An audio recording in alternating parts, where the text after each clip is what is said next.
Começa agora Rádio Fiscar Entrevista. Música, cultura e informação. Aqui na 95,3 FM. Olá a todas e todos. Estamos iniciando mais um episódio do Rádio Fiscar Entrevista. Nessa tarde, recebendo a simpaticíssima Mariana Chacur, que é uma cientista social aplicada e que tem um tema hiper interessante para discutir conosco, e nós esperamos que esse seja um primeiro bate-papo de uma série de diálogos a esse respeito, que aborda o tema da propriedade intelectual e também da inovação, empreendedorismo, etc. A Mariana tem uma larga experiência na área, sobretudo das ciências jurídicas, não é, que são ciências sociais aplicadas, e também tem uma experiência não só no Brasil quanto no exterior. E nós conseguimos aqui, com a ajuda da nossa amiga Sara Bonani, que esteve aqui conosco há alguns dias, nós conseguimos a sorte de poder fazer uma entrevista com a Mariana no momento que ela está passando aqui em São Carlos. Mariana, então eu gostaria primeiro vou te pedir que tu apresente um pouco do teu trabalho, da tua formação, e depois eu gostaria que você falasse sobre a questão da propriedade intelectual e o empreendedorismo, a inovação no Brasil. Considerando as duas experiências que tu tem no nosso país e fora dele, sim, como é que tu vê isso, como é que está acontecendo isso no Brasil hoje? Tá, legal. Obrigada, muita gentileza sua aí. Estou muito feliz de estar aqui com vocês e de passar essa... Na verdade, a minha ideia é passar a minha inquietude, dividir minha inquietude com vocês, tá? Perfeito. Principalmente a partir aí da minha experiência, que eu vou contar um pouco agora. O que aconteceu? Eu trabalho há 20 anos nessa área de propriedade intelectual em São Paulo, hoje eu estou em Curitiba, e hoje o profissional do direito, ele acaba se desenvolvendo mais, ou a demanda maior é por marcas. E a patente permeia tudo isso. E então a gente sempre está ali tentando entender o mundo das patentes no Brasil ainda, porque a maioria dos pedidos de patente vem de fora. O Brasil ainda não é um país com significante número de patentes fora do Brasil, né? E a gente fica tentando entender isso, né? Por que isso acontece? Será que não é interessante? Será que a gente não tem pesquisa? Né? E aí, a partir das minhas experiências nos escritórios, eu comecei a perceber que eu precisava buscar entender um pouco mais a respeito disso, e acabei indo buscar isso fora. Estive nos Estados Unidos fazendo um curso, e um dos cursos que eu escolhi foi justamente um de Technology Marketing, onde o professor ensina alunos de graduação a como fomentar a pesquisa dele e buscar parceiros para aquela pesquisa e para a patente. Então, ele consegue, já a partir de um início de projeto, tentar ter uma visão do todo, para que quando o projeto, caminhando junto com o projeto, quando chegar no pedido de patente, ele já tenha interessados que financiem, porque patente é algo caro, né? Eu estava pesquisando aí a respeito dos relatórios anuais dos NITs. Você percebe o quanto se gasta ainda. Hoje no Brasil, a gente não tem um retorno daquilo que é investido, tá? Existe sim o investimento da questão da experiência, né, de quem participou de um projeto desse, mas o retorno disso, além da experiência, o retorno monetário, ele não existe. Hoje ele é só a grande maioria é despesa, tá? Então a gente tem que conviver com essa despesa, e isso é algo que me deixa bem chateada, né? Como a gente muda isso? Então, acho que é aquela pergunta que sempre fica aqui: como é que a gente faz para melhorar? Como é que a gente muda? Essa minha experiência lá fora foi em 2011. Quando eu voltei, eu fiquei bastante entusiasmada. Os NITs ainda estavam em desenvolvimento na maioria das universidades. Hoje a gente já tem grandes universidades que têm NITs bem estruturados, como o caso da UFSCar. Mas a gente percebe que ainda falta né, esse fomento. E eu estou falando isso com base principalmente numa pesquisa que foi realizada pelo grupo de gestão da inovação da UFRJ, que tratou justamente buscou entrevistar esses nichos e também empresas para tentar entender como é que está o relacionamento hoje, né? E então, o que se percebe aí com o resumo dessa pesquisa é de que as empresas, elas acreditam e veem com muito bons olhos a universidade como uma fonte, mas efetivamente as parcerias não conseguem avançar até chegar no momento de repartir o lucro, porque não se chega nisso, né? E muitas das vezes a gente percebe que essa questão de quando você chega no pedido de patente, porque você começa com um projeto, né? Começa a desenvolver o projeto, chega na redação, no formato final, para poder dar entrada no pedido de patente. Eu percebo muito isso, inclusive, fora da universidade, com clientes que me procuram no escritório, e que acham que chegar até o pedido de patente é o final. E, na verdade, um pedido de patente é só um começo. Um começo de uma grande caminhada, né, de luta para você conseguir obter o registro e de pagamentos e de despesas que você vai ter a partir daí. Então, o projeto também precisa estar estruturado quando você começa a pensar naquele que vai investir naquilo. Então, você tem que pensar como que você vai fazer o projeto, o que você vai desenvolver, se aquilo efetivamente é interessante para o mercado, né? E se já não existe. Porque se existir, você não vai conseguir levar isso para uma patente, não vai ter uma exclusividade e talvez o lucro também seja muito menor, né? O valor agregado. E como fazer isso? De novo, né? Essa é a minha pergunta. Então, eu vou e volto perguntando, né? Essa minha inquietação de como a gente faz isso. E aí, a partir dessa experiência da universidade, eu fiquei encantada de ver a apresentação dos alunos no último dia de aula, a desenvoltura deles em defender o produto que eles tinham que apresentar. Então, como que foi, né, a dinâmica da aula? O professor, então, foi explicar. Olha, eu vou fazer o seguinte, nós vamos ter uma aula, a aula é bastante prática. Eu vou te dar. Aqui eu tenho uma lista de alguns pedidos de patente. Eu quero que você escolha um desses pedidos. E, a partir daí, você vai ter que defender para empresários por que ele deveria comprar essa sua inovação e financiá-la, né? Então, e como fazer isso? Bom, primeiro você tem que ter um formulário adequado de apresentação. Você tem que pesquisar na internet quem são os principais interessados naquela tecnologia que você está desenvolvendo, descobrir quem são as pessoas dentro da empresa que você tem que falar e que são pessoas chaves para você conseguir contato, né? Então, assim, ele fala, olha, isso tudo está disponível na internet, você tem como buscar, né?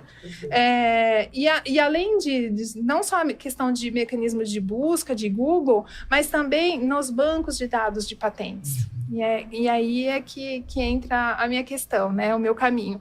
Eu acho que talvez um caminho que esteja faltando, ou que precisa ser melhor visto no Brasil, principalmente nas universidades, e principalmente nas universidades que têm cursos nessa área técnica, fomentar essa cultura de pesquisa em bancos de dados de patentes, né? Para entender desde cedo como é que se faz um pedido de patente, o que contém nesses pedidos, como você aborda ou consegue descobrir quais caminhos o mundo inteiro está seguindo em relação a tecnologias. O banco de dados de patente, ele agrega patentes do mundo inteiro, de todos os países. Então, isso é muito rico. É realmente um campo bastante interessante e muito rico para aqueles que estão começando poder se inteirar e já desde cedo acostumar a ter essa noção em relação à patente. Não necessariamente você vai precisar chegar no final e fazer uma patente. Pode ser que aquilo não... pode ser que o mercado nem exija essa patente, que você possa usar essa tecnologia de uma outra forma depois. Mas só de você ter conhecimento de o que está sendo desenvolvido, o que cada um já pensou a respeito, nossa, faz muita diferença, Ronaldo. Passo significativo. É. Interessante. Eu te perguntaria, considerando essa experiência que tu tiveste fora do Brasil, alguns países, notadamente os Estados Unidos, existe uma relação mais próxima entre universidade e iniciativa privada. Talvez no Brasil essa tradição não esteja sedimentada, isso é uma pergunta, certo? Nós temos uma cultura de não aproximação entre as universidades, centro de pesquisa e as indústrias que poderiam financiá-la. Você viu isso nos teus estudos? É uma pergunta que eu te faço, para mim interessa saber, e obviamente para os nossos ouvintes também. Dentro daquilo que eu pude perceber, Ronaldo, acho que já existiu uma separação maior. Hoje em dia, eles estão... Tá havendo um maior entrosamento. Legal. Mas, assim, eu acho que ainda tem muito a se caminhar, principalmente quando a gente fala em universidade, porque geralmente são institutos, fundações ou são da própria universidade pública. E, a partir daí, a gente tem a questão da burocracia, né, do Tribunal de Contas, e tudo isso acaba... deixando as negociações mais morosas, né? Uma flexibilidade menor em relação a como você tratar a questão da negociação, que é um ponto bastante delicado. Então, assim, eu acho que esse é um grande desafio ainda que está por vir, mas que, na minha opinião, ele pode ser menor, né, um problema menor, a partir do momento que a gente ganhe qualidade em relação aos pedidos de patente, ao que está sendo desenvolvido, tá? Porque o que acontece dentro daquilo que eu vi das pesquisas tem potencial, né? O que se mostra na pesquisa? A empresa entende que existe potencial, mas que hoje as patentes ainda são fracas, né? Precisam ser muito melhor escritas, elaboradas, né? Para dar uma segurança maior, inclusive, para a empresa, né? E se você tem esses elementos de uma forma mais forte, esse elemento que hoje está premente, que é a questão da morosidade, de inflexibilidade na negociação, pode ser um problema menor, né? Porque quanto mais a empresa quer aquilo que você tem, mais ela vai ser flexível em relação a negociar com você. E quanto mais claro você faz a apresentação do seu produto, obviamente que fica mais fácil. Mas eu te faço uma pergunta, porque tu tocou num ponto que me chamou a atenção para outra coisa. Infelizmente, o nosso tempo é curto, mas esse ponto eu acho que ele exigiria um longo diálogo que nós só vamos iniciar. Tá? Tu mencionaste a questão da morosidade. Tá? Os processos no Brasil têm essa morosidade no seu sentido mais amplo.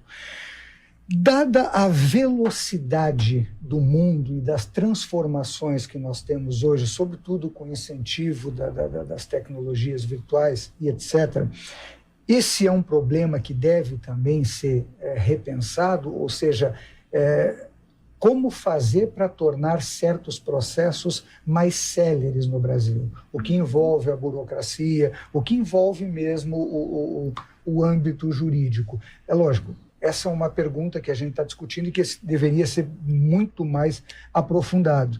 Mas como eu tenho a promessa aqui da Mariana, que ela vai voltar a conversar conosco num projeto novo de entrevistas que a gente está para lançar em março, não é? E aí a gente vai aprofundar mais esse assunto. Tranquilo. Mas eu te pergunto, o que tu vê no direito hoje que dá indicativos que a gente pode chegar a uma rapidez, a uma celeridade maior na solução dessas questões? Eu acho que, assim, por parte do próprio governo federal hoje tá havendo uma movimentação bastante grande e um incentivo para que, em relação aos processos do INPI, isso seja mais célere, tá? Tá havendo, inclusive, uma injeção aí de dinheiro nesse ano para isso. Então, existe aí uma grande possibilidade de que só com isso a gente já consiga ganhar um pouco, Claro. né, em relação a tempo, porque hoje uma patente está demorando de 10 a 12 anos para ser concedida. Ou seja, em 12 anos, aquilo já se tornou totalmente obsoleto, né? Então você... para que eu vou investir nisso, né? Claro. Então tem essa questão, mas aí tem a questão da morosidade em relação à burocracia dos próprios NITs no momento de fazer os contratos, né? De celebrar os contratos, porque tem que fazer todos os ajustes e aí tem a questão de aquilo que a gente estava comentando, né? De que eu quero isso, não, mas isso eu não posso te dar, e fica...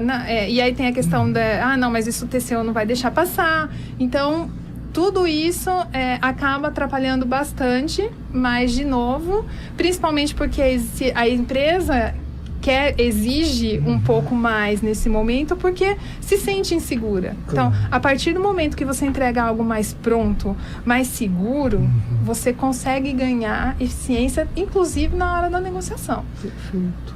Então, eu acho que, assim, para mim, realmente faz muito sentido a gente ter NITs, agora que eles já estão estruturados, NITs mais proativos, né, que busquem aí mais contatos com os professores que fazem diretamente as pesquisas, que ensinam os alunos na parte de pesquisa a buscar mais, a olhar um pouco mais para esse lado das pesquisas de bancos de dados de patentes. Eu acho que isso no Brasil vai ser um ganho muito bacana. Significativo. Muito bom. Mariana, sinceramente eu te agradeço em nosso nome, da equipe aqui da Rádio Fiscar, dos nossos ouvintes e das nossas ouvintas. Mandamos um grande abraço para Sara Bonami, que é uma amiga queridíssima e que nos viabilizou, essa oportunidade de poder bater um papo contigo. Enquanto não começava o programa, nós já falamos sobre comida, sobre filho, Rio Grande do Sul, cachorro, ecologia e mais não sei o quê. E nós estamos encerrando, então, mais esse nosso programa. Sugiro fortemente que continue conosco, porque a Rádio Fiscar ainda tem muita coisa boa para te apresentar neste dia. E até o próximo Rádio Fiscar Entrevista. Mariana, mais uma vez, muito obrigado. Eu que agradeço. Um abraço a todas e todos. Até o próximo. Você escutou Rádio Fiscar Entrevista.